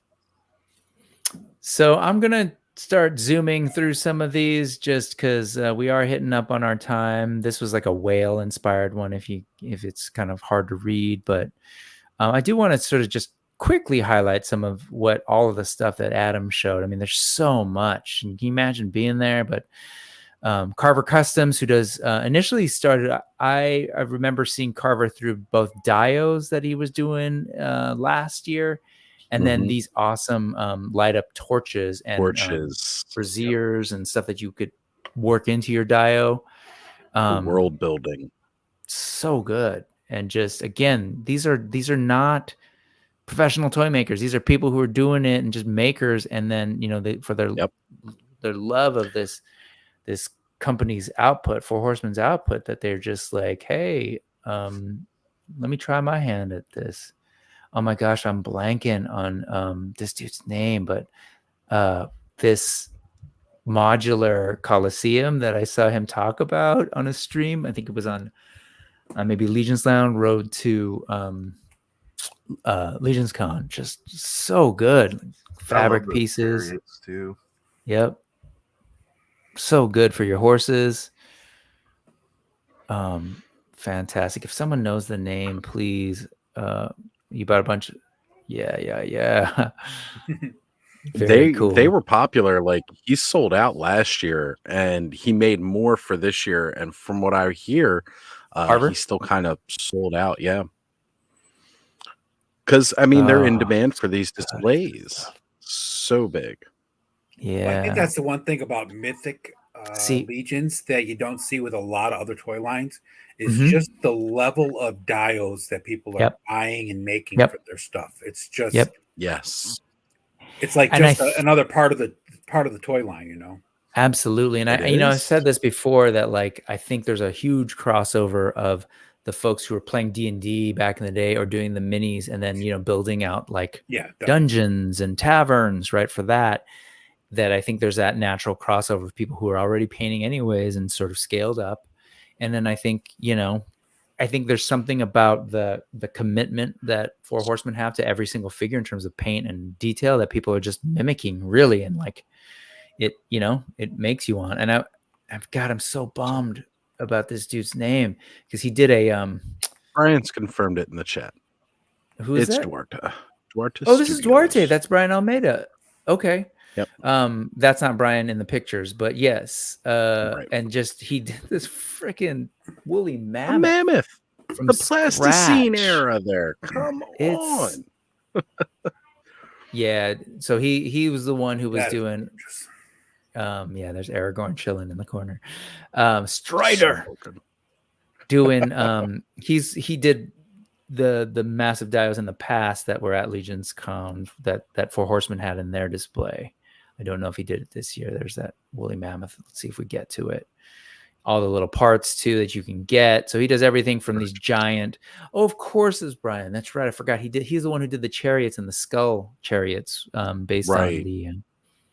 I did know that because you talked about that Friday, but now yeah. And I got to talk to him at PowerCon. Remember, I'm too. old. It's been a long weekend. It has been, and it's been a weekend filled with input, man. So my brain needs to be defragged.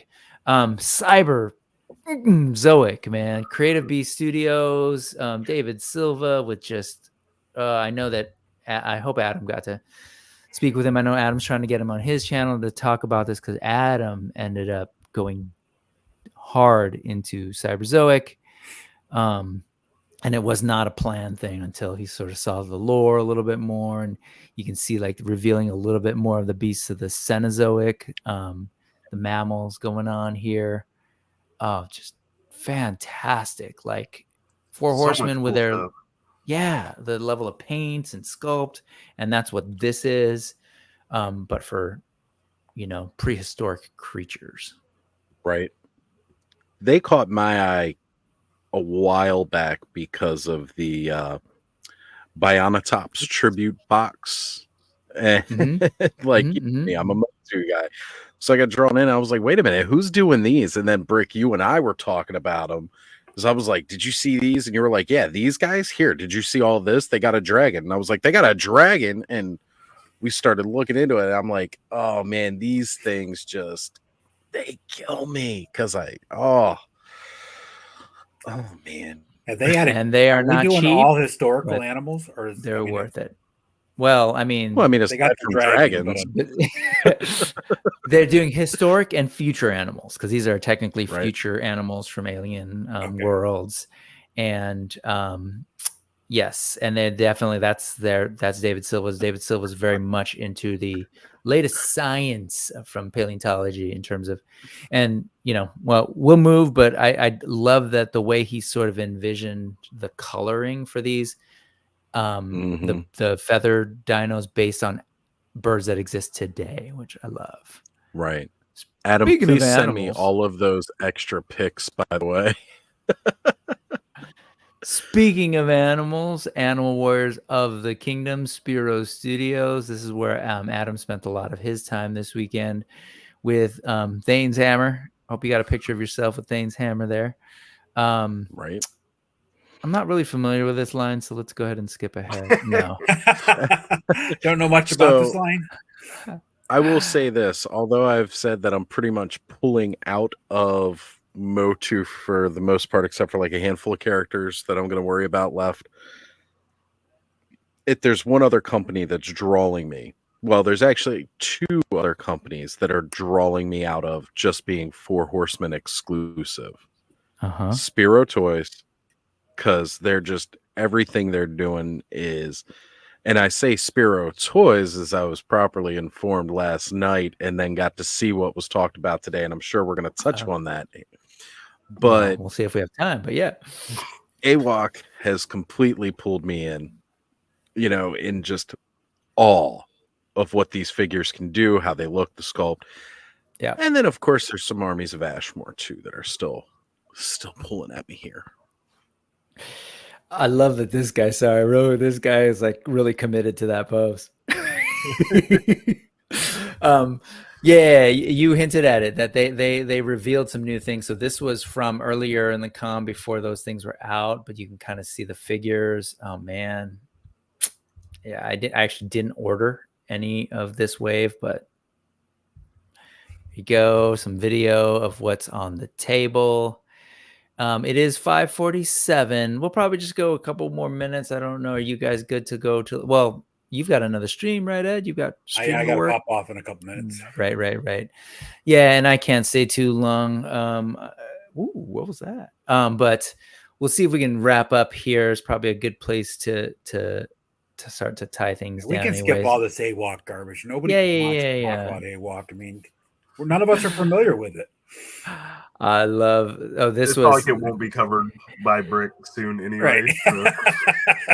This was me taking a screenshot and sending that to Adam, saying, "Hey, do I need to get these?"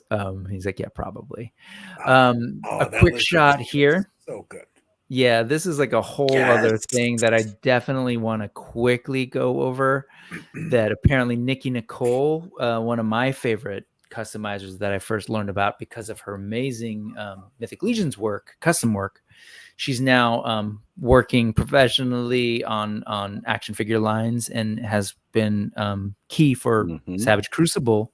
It's an amazing line that again is going to like hit, and I'm going to be scrambling for space. But now apparently she's working on this new line called Galactic Valor, and by Foxforge Toys. Just the work on, so we're going to hear more about them. I haven't actually seen the two other characters, but you can kind of see the sculpt work that's going into the details and the paint work. This is her paint master. So just another thing to look at, maybe another thing to spend on. I love the sort of like different, the long slender body for this alien. So, yes. I'll definitely. Can we just merge all these toy companies together? Because like all this stuff kind of like blends in together, and we could just have one line that we follow. It would be so much easier. And they say yes, just buy them all and play with them that way. But yeah, just a shout out to the team that are on this. So sculpt by Creature Asylum, Rafael Fernandez, soft goods by C. Jessam, so CJ and Caitlin. And the Paint Master prototype by Nikki Nicole Cheney. So that's Foxforge. Look out for it. Let's go back to the main show because I asked him, hey, are these there? And because I'm like, I'm pretty sure based on the carpet, Nikki herself was not there because she's out on the road showing folks Savage Crucible stuff. She was at a different con. I think she was in Detroit, Motor City. But, just to give you a sense of there's things here. I haven't looked at those other reveals yet. And let's zoom through and let's see if we can wrap this up in about 5 minutes. And so these are just, unfortunately going to have to be quick, but you can kind of quickly sort of see great shots of nice illustrations of Wednesday there. People doing like specific like pieces to do some world building and some, prop work for your stuff. This was there's the coloring book that you all referenced. Yep. Dr. Grimm Customs, just such good stuff everywhere. I'll do a quick zoom in because they deserve it. Like what world is this that we now have access to this stuff and people are doing it, right? The technology's there for people to print out heads. There's some epic things back here. If you know much about the lore, this giant bear and this giant eagle sort of thing might interest you, this giant demon kind of thing, because there is this notion that each of these factions have sort of deities. Yeah. So get yourself a Conan up here. Look at the little frogs. Like, I mean, it's just crazy. Von Burke. Yep. Such cool stuff everywhere. Yeah, and I can't even imagine. So thank you, Adam, for sharing all this stuff. This is Trevor's, who works with the studio as our photographer, but has also, done. So here's this is the side hustles of the people in Four Horsemen. So you got Chris Garch, who also does production management for all of these brands that you're familiar with. There's the Four Horsemen brands. There's Fresh Monkey Fiction, Plunderlings, Big Bad Toy Store and their lines, the Fwoosh, Ideas from Mars. That one right there. We haven't even gotten to those. Yeah, Zika. So then you've got 1/6 Shooter just doing some amazing photo work for Four Horsemen. He's got his own calendars that you can find on his Etsy store. Check it out. Hit him up on Instagram too if you don't have those details. And then he shoots for AWOC as well, Spiro. Oh my God, just the Drunk Gizmo Customs, the Fountain Guy, started as the Fountain Guy and it's just, upped it with this cool stuff with that clear resin. Hey, perfect use of Sun Wukong and AWOC figs. Eric Miller, just again doing his own versions of homage figures. We saw these last year, but awesome. The Turtles. Yep. We've got Marvel. Love that death. Yeah, that's really cool. I'm not entirely sure what this is, but it's pretty damn awesome. We got Motu back here, and I think there might be some other shots. I forget. Just some great stuff. Look at that. Is this Figment? Is that Figment? It looks like a Spyro. Spyro. Yeah. Spyro. Isn't that Horse in the Night from the other the old Dragon video game with the house? Dragon's Lair. Yeah. Dragon's Lair. That was more yellow and but maybe yeah, you're right. The heraldry on the horse. The herald, yeah. There's the Toidles. There's the Marvel. There's the we're not sure, but maybe I don't think it's Dragon's Lair. Honestly, I don't think it's something else. Maybe it's Sword in the Stone. I don't know. You got your Motu. Look at that. Look at that. Look at that. Look at that. Look at that. Dude, Adam, thank you so much for all these photos, man. You killed it. And you could even do your whole show and show folks this stuff. Anything's posable. There is a Papa Smurf back there. Yeah. A pretty Biblical Adventures. Pretty beefy Papa Smurf, but by Chris Gorich, doing his own thing, doing biblical adventures based, D13 biblical adventures, but based on Bible and sort of historic depictions, art history stuff from historic depictions of stuff in the Bible. Right. The accessories and stuff that he's coming out with is amazing too for that line. From all across the globe too, not just the definitive. This is the Catholic Church version. Yep. He's doing deep cuts from everywhere. Yeah, he's got the Orthodox Church, everything, right? A bunch of depictions. CJSM doing their soft goods, just for everything, right? For all bananas and pajamas. I hadn't seen those before. Coming down the stairs. Yep. I didn't get that bed set. I really need to get that bed set. You definitely need that bed set, and maybe this little doily, just the apron. I think you might need.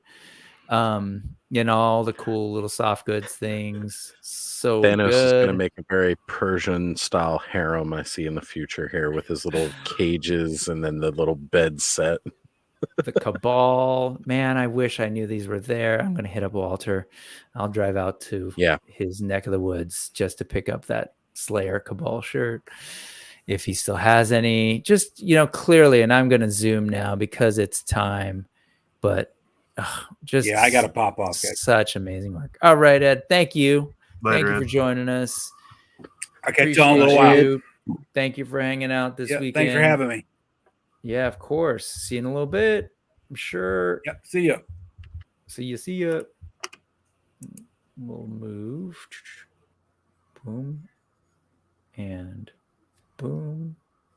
Or wait, did that work? Did we just discard you? Did it just? No, it didn't. Good enough. All right. Let's see. I said good enough, and then I fix it anyways because that's how I roll. All right.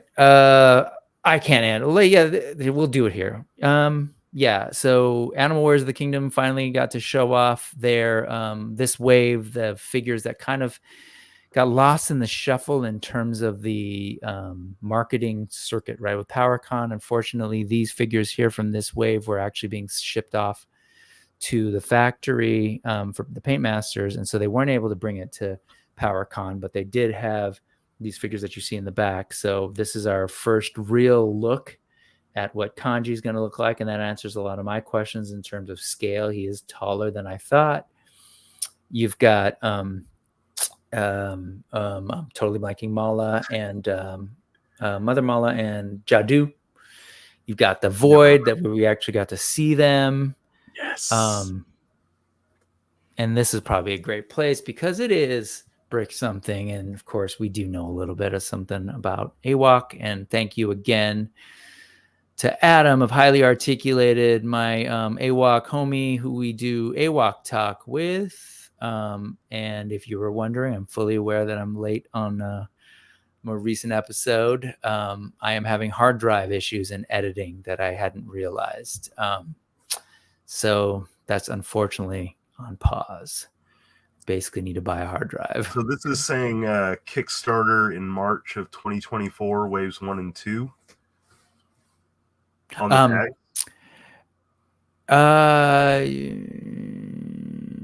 Look on the tags below them. Right. It does say that. So I actually don't, like I said, I don't know about that. So are they saying they have to do these as a Kickstarter to put them out? That's interesting. That's what it's looking like. So yeah, I don't really know much about that. This is the pre-order now, but yeah, I guess that's exactly it. They are going to be doing another Kickstarter wave to get these figures out. I guess they're not something that could be funded otherwise, I assume. And I guess, we'll get more info on that or pay attention to, just follow, Kato's, and Inutabi's show. They do the official AWOC podcast. I'm sure they'll have that news shortly. So yeah. All right, folks. I mean, there is just so much, and we didn't even there's actually even more. But once again, I'm going to try my best to come up with the links. The links on this one are going to be a little bit odd because these are all Adam's photos, and they're not like on Instagram or anything. But I'll definitely at least put links to the different vendors. I want to do that because I want folks to know about all these different customizers. And so I will do that. I'll work on that now and hopefully have them either tonight or tomorrow. So look out for those. Folks, you guys, thank you so much for hanging out with me today. Let's see if I can get rid of Adam's that. going to explain it during next Monkey Business, he says. Okay. So that'll be... we'll be doing it live on his channel soon. So we'll be talking through that and appreciate that, Adam, for the clarification. Let's go ahead and close this out properly. This obviously was a very different sort of episode today, and I appreciate you guys for stepping in as the 3 of the 4 horsemen that handled this today. Any overall thoughts on things that you saw as being the other sad boys that didn't get to go? I mean, it would have just been nice to like look around. Like all those dials were so cool. All the custom stuff. Like I would have just been lost on the floor. Same for a long time. So after having been to PowerCon and getting to meet a lot of these people there and seeing a lot of the community surrounding, because the 4 horsemen, Mythic Legions, you know, they're kind of like the front runners almost when it comes to even PowerCon now, being that they are kind of Motu adjacent and where that con started from. So it was great to kind of like see a sampling at that time of kind of what Legion's Con was going to be. And I'm sad because it definitely feels like more of everything that I loved about having gone to PowerCon was exemplified more here at Legion's Con. So again, I'm bummed out that I didn't get to go. However, I will say, like, it was amazing just seeing all of the stuff that, again, last year I was just getting into this, so I didn't really know everything that I was looking at. Now, knowing more about it and seeing and having gotten to know a lot of even just people through here, like, again, Curtis and Jesse and everybody, like, doing shows with them over the last year and getting more involved in this community has been great to see it. And other people who have learned about it through what we've all done, who've gotten involved with it more now too, and just seeing that community grow, it's phenomenal. And I can't wait until next year when we're all going to be going, right? That's the plan. It's going to happen. Maybe we'll see. New Jersey's far, man. Like that's agreed. I know. Well, we'll figure that out. We've got a year to plan, right? And figure that out. Like I'm with Thanos. We got to figure out how we're going to pay for the toys this year, because it's definitely like an amazing. There's a lot of great stuff out there, but I said I wasn't going to do a Kickstarter, but apparently I am because AWOC. Yeah. Totally broke his vow for next year. There were some commitments made. Oz, you made some big commitments today about your changing collecting habits. Thanos broke some commitments today. So I knew I was going to last, but it's all right. We all Thank knew you, it was 4 horsemen, for your continued toy apocalypse. We're having a blast at the end of the toy world with you. And I want to thank again my co-host Ed, Action Figs. I haven't posted the description yet because I was super behind, but I'll put that in there. So follow these folks, subscribe to their channels. Thanos, what's going on next for you? I just posted a new episode on my Instagram retrospective today. Still in the middle of Naughty November, so spicy shots for the rest of the month. An extra spicy shot on Thanksgiving, and then weekly drops of my retrospective on Sundays. So nice. Hopefully food is involved. So yeah, where can they follow you? Well, no, I'll put it in the chat, but you're on Instagram and then underscore Thanos Copter. So cool. You can find me. Not too hard. Oz. Well, now that I've done this, I got to rearrange my speech I've been saying all weekend. So this Thursday, we've got Toy Frenzy on Skelevator's channel, where you can always find me there. We're mostly talking Motu stuff all the time, but you know, we do dabble into other conversations on there.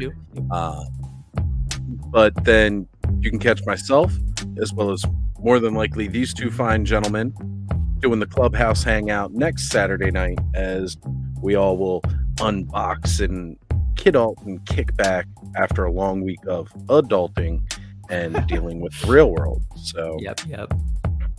Right on. Well, thank you all. Appreciate everybody who comes through and checks out the channel. Every Sunday, 4:30 is normally when we do the news. Today was a little bit different, special.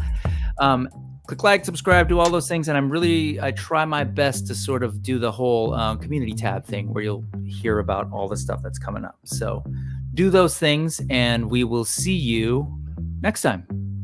Right on. Thanks, folks. Appreciate you all. Woo woo.